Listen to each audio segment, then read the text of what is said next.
Hello बच्चों, आज हम लोग इलेक्ट्रिसिटी का दूसरा पार्ट स्टार्ट कर रहे हैं। तो अभी हम लोग पहले पार्ट में क्या सीखे थे कि अगर किसी बॉडी के पास चार्ज हमें बनाना है तो हमें उन दोनों बॉडी को आपस में रगड़ना है या फ्रिक्शन करना है।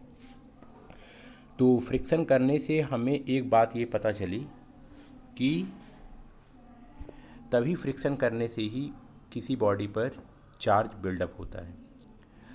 जब चार्ज बिल्डअप होता है तो एक चार्ज पॉजिटिव होता है और दूसरा चार्ज निगेटिव होता है। तो इसी बेसिस पर हम लोगों ने जाना कि चार्ज जो है वो दो टाइप का होता है, एक पॉजिटिव और दूसरा निगेटिव। तो चार्ज जो है नेचर में दो टाइप का पाया जाता है, एक पॉजिटिव और दूसरा निगेटिव। अच्छा, अब इसमें एक इम्पॉर्टेंट बात है जो ये नोट करके लिखा हुआ है कि only electron are responsible to create charge either positive और नेगेटिव। हम ये क्या बोल रहे हैं कि सिर्फ और सिर्फ इलेक्ट्रॉन के आने जाने से ही, केवल और केवल इलेक्ट्रॉन के आने जाने से ही चार्ज बनता है। चाहे हमें पॉजिटिव चार्ज बनाना हो, चाहे हमें निगेटिव चार्ज बनाना है, सब में केवल इलेक्ट्रॉन ही आएगा और जाएगा। तो ये बात आपको अच्छी तरीके से समझ में आती है। वो कैसे, तो ये आपको हम बता। पहले लेक्चर में आपने सीखा था कि अगर आपके पास एक बॉडी है और अगर आपके पास ये दूसरी बॉडी है, अगर आप इन दोनों बॉडी को आपस में रब करते हैं, मतलब इसको आप आपस में एक दूसरे को रगड़ते हैं, जैसे हम लोग एक हाथ को दूसरे हाथ से आपस में रबिंग करते हैं, सेम वैसे ही आप इन दोनों बॉडी को आपस में रब कर रहे हैं। तो आपने देखा था कि क्या पता कि यहाँ से एक इलेक्ट्रॉन निकल करके इसमें चला जाए। तो इसमें क्या होता था, जब एक इलेक्ट्रॉन यहाँ निकल करके चला गया तो यहाँ पर इलेक्ट्रॉन ज़्यादा हो गया और यहाँ पर इलेक्ट्रॉन लेस हो गया। तो जहाँ पर इलेक्ट्रॉन कम होता है वहाँ पर पॉजिटिव का नंबर ज़्यादा हो जाता है, इसीलिए इस पर पॉजिटिव चार्ज। जहाँ पर इलेक्ट्रॉन आता है वहाँ पर निगेटिव की संख्या ज़्यादा हो जाती है पॉजिटिव के कंपेयर में, इसीलिए उस पर निगेटिव चार्ज।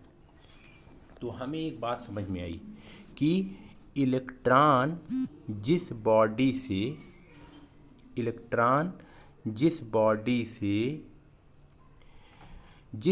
में जाता है, तो जिस बॉडी में इलेक्ट्रॉन जाता है वहाँ निगेटिव चार्ज, और जिस बॉडी से इलेक्ट्रॉन जाता है वहाँ पॉजिटिव चार्ज। तो आपने देखा सिर्फ यहाँ इलेक्ट्रॉन ही जा रहा है, क्योंकि मैंने आपको पहले लेक्चर में बताया था कि प्रोटॉन कहीं भी मूव नहीं करता क्योंकि वो तो अंदर होता है। तो इसीलिए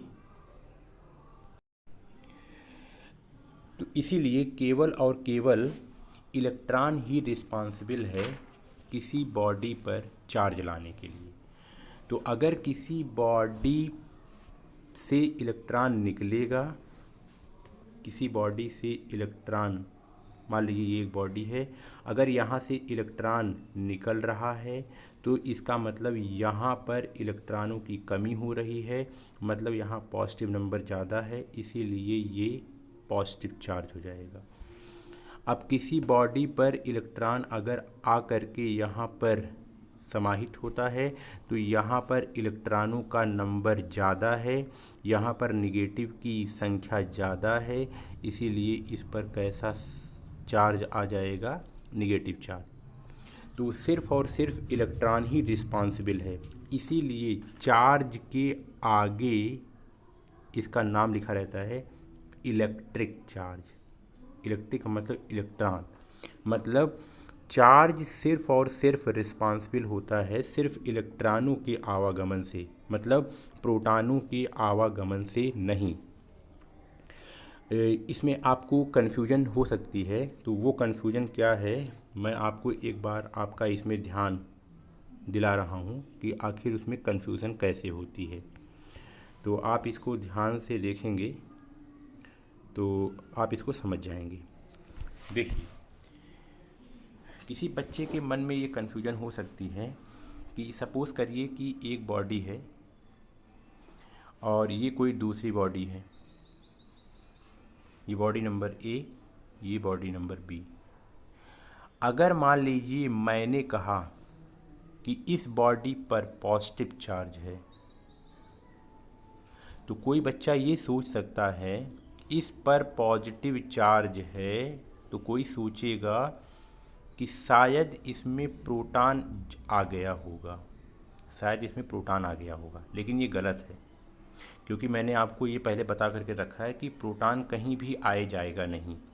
अगर इस बॉडी के पास पॉजिटिव चार्ज है तो इसका सिर्फ ये मतलब है कि यहाँ से इलेक्ट्रॉन निकला है और जिससे यहाँ माइनस की संख्या कम हो गई है और यहाँ पर पॉजिटिव, प्रोटॉन कहीं नहीं गया तो पॉजिटिव उसके कंपेयर में, इलेक्ट्रॉन के कंपेयर में पॉजिटिव की संख्या ज़्यादा है, इसीलिए इस पर पॉजिटिव चार्ज है।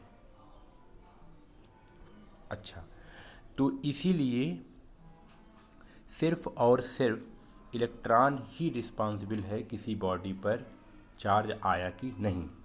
तो आप हमेशा इसका आंसर इलेक्ट्रॉन के रिस्पेक्ट में ही देंगे। अच्छा, मतलब जैसे अगर मैं कहूँ किसी बॉडी के पास, इसके पास निगेटिव चार्ज है, तो इसका मतलब सिर्फ आप इसका आंसर इलेक्ट्रॉन से ही देंगे। आप बोलेंगे अगर इस पर निगेटिव चार्ज है तो इसका मतलब यहाँ इलेक्ट्रॉन आया है, इलेक्ट्रॉन के ऊपर निगेटिव होता है, तो जब निगेटिव आया है यहाँ पर, तो इलेक्ट्रॉन अगर आया है तो ये निगेटिव चार्ज लेके आया है, तो इस पर निगेटिव चार्ज की वैल्यू ज़्यादा हो गई, इसीलिए ये निगेटिव चार्ज हो गया। अच्छा, अगर मान लीजिए किसी बॉडी के पास, अगर किसी बॉडी के पास पॉजिटिव चार्ज है तो इसका मतलब ये हुआ कि यहाँ से इलेक्ट्रॉन निकला है। हमेशा आपको जवाब इलेक्ट्रॉन से देना है। इलेक्ट्रॉन निकला है मतलब यहाँ से निगेटिव नंबर निकल गया है, यहाँ से निगेटिव नंबर निकल गया। जब निगेटिव निकल गया तो ज़्यादा कौन है? पॉजिटिव, इसीलिए इस पर कौन सा चार्ज आएगा? पॉजिटिव। तो इसीलिए सिर्फ और सिर्फ इलेक्ट्रॉन ही रिस्पॉन्सिबल है किसी बॉडी पर पॉजिटिव या निगेटिव चार्ज लाने के लिए, प्रोटॉन बिल्कुल नहीं। सिर्फ और सिर्फ इलेक्ट्रॉन ही रिस्पॉन्सिबल है किसी बॉडी पर चार्ज लाने के लिए। इलेक्ट्रॉन केवल रिस्पॉन्सिबल है किसी बॉडी पर चार्ज लाने के लिए, केवल यही, और प्रोटॉन बिल्कुल नहीं। ओके, अब हम लोग चलते हैं आगे। आगे हम लोग चलेंगे तो अब हम एक टर्म यहाँ पर समझना चाहते हैं कि आखिर इलेक्ट्रिकली न्यूट्रल का क्या मतलब होता है। What is the mean of electrically neutral. तो इलेक्ट्रिकली न्यूट्रल ये बार बार हमें आएगा। इलेक्ट्रिकली न्यूट्रल का मतलब होता है किसी बॉडी में नंबर ऑफ इलेक्ट्रॉन और नंबर ऑफ प्रोटॉन अगर इक्वल हों तो इसका मतलब वो बॉडी इलेक्ट्रिकली न्यूट्रल है। सपोज़ करिए कि अगर मैं आपसे कहूँ कि आपके पास एक बॉडी है, अगर इस बॉडी पर 10 इलेक्ट्रॉन हैं और 10 प्रोटॉन हैं, तो इसका मतलब देखिए दोनों का नंबर सेम है, तो आप कहेंगे कि ये बॉडी इलेक्ट्रिकली न्यूट्रल है। ये बॉडी कैसी है? ये बॉडी इलेक्ट्रिकली न्यूट्रल है। अच्छा, फिर से सुनिए, अगर मैं आपसे कहूँ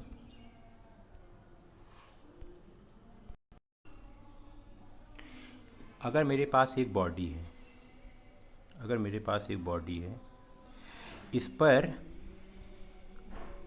10 इलेक्ट्रॉन हैं और 12 प्रोटॉन हैं, तो इसका मतलब ये हुआ कि देखिए इलेक्ट्रॉन का नंबर 10 है, प्रोटॉन का नंबर 12 है, तो ये वाली बॉडी इलेक्ट्रिकली न्यूट्रल नहीं हुई। इसका इलेक्ट्रिकली न्यूट्रल का मतलब कि उसके ऊपर कोई नेट चार्ज नहीं है, उस पर कोई चार्ज नहीं है। अच्छा, अगर कोई बॉडी इलेक्ट्रिकली न्यूट्रल है तो इसका मतलब कि उस पर कोई चार्ज नहीं है। अब इस बॉडी को देखिए, इस बॉडी के पास 10 इलेक्ट्रॉन है और 12 प्रोटॉन है। तो आपको पता है इलेक्ट्रॉन पर नेगेटिव चार्ज माना गया है और प्रोटॉन पर पॉजिटिव चार्ज माना गया है। तो आप ऐसे ही लॉजिकली सोचिए कि यहाँ पर पॉजिटिव का नंबर ज़्यादा है और यहाँ नेगेटिव का नंबर कम है, तो इसका मतलब पॉजिटिव आ नंबर ज़्यादा है। तो इसका मतलब इस बॉडी पर कौन सा चार्ज हो गया? पॉजिटिव। फिर से एक एग्जांपल कि अगर मेरे पास एक बॉडी है, अगर इस पर 13 इलेक्ट्रॉन हैं और इस पर 10 प्रोटॉन हैं, तब ये वाला भी बॉडी इलेक्ट्रिकली न्यूट्रल नहीं है, क्योंकि ये 13 है और ये 10 है। तो अगर कोई आपसे पूछे कि बताइए कि इस पर कौन सा चार्ज है, तो आप देखिए माइनस का संख्या 13 है और प्लस वाली संख्या 10 है। इसका मतलब माइनस संख्या ज़्यादा है, तो इसका मतलब नेगेटिव की संख्या ज़्यादा है। इसका मतलब इस बॉडी के पास नेगेटिव चार्ज है। तो अब हमने इस बात को समराइज़ किया कि अगर किसी बॉडी में इलेक्ट्रॉन और प्रोटॉन का नंबर सेम रहेगा तो इसका मतलब वो इलेक्ट्रिकली न्यूट्रल है। अगर उसमें प्रोटॉनों का नंबर ज़्यादा रहेगा तो वो पॉजिटिव है, क्योंकि प्रोटॉन पर कैसा चार्ज होता है? पॉजिटिव। अगर उसमें इलेक्ट्रॉनों का नंबर ज़्यादा है तो उसमें नेगेटिव चार्ज उस बॉडी पर रहेगा। तो इलेक्ट्रिकली न्यूट्रल का यही मतलब है। आइए अब हम लोग आगे चलते हैं।